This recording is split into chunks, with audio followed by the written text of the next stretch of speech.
मैंने 10 साला मोहब्बत में बहुत ज़्यादा उतार चढ़ाव देखे, पर हम दोनों ही अपनी मोहब्बत पर कायम थे। मैं इंग्लैंड शिफ्ट हो गई थी और दोबारा पाकिस्तान जाकर रहना मेरे लिए बहुत मुश्किल था। वो ख़ुद भी शादी के बाद इंग्लैंड शिफ्ट होना चाहता था, लेकिन उसकी अम्मी को ये बात बिल्कुल मंजूर नहीं थी। जब भी बात अम्मी तक आती तो कुछ ना कुछ होकर बात वहीं रुक जाती थी। उसकी ज़िंदगी में कोई आया और ना ही मेरी ज़िंदगी में। फिर एक वक्त आया जब मैं थक सी गई थी, जब मुझे पता चला कि उसकी अम्मी उससे रोज़ लड़ाई करती है कि तुम इसे छोड़ दो और कहीं और शादी कर लो।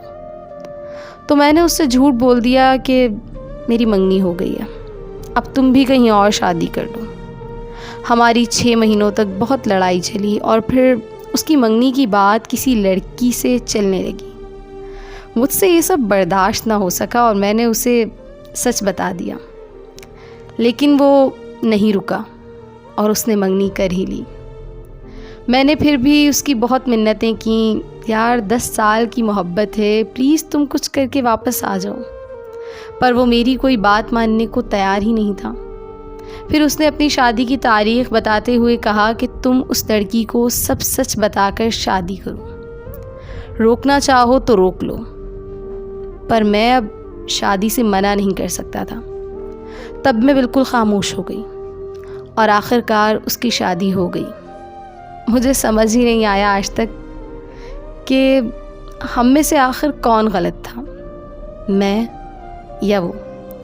ज़िंदगी के 10 साल हमने किस बात का इंतज़ार किया, आज उन 10 सालों को ज़िंदगी के किस हिस्से में रखूं? अगर हम दोनों मिल ही नहीं पाए तो ज़माने से क्यों लड़ते रहे? आज तक मुझे इस बात का जवाब नहीं मिल पाया और शायद कभी मिल भी नहीं सकता। लेकिन हाँ, बस ज़िंदगी के वो 10 साल मुझे समझ नहीं आता कि कहाँ रखूं कि फिर कभी तकलीफ़ से ना गुज़रूं।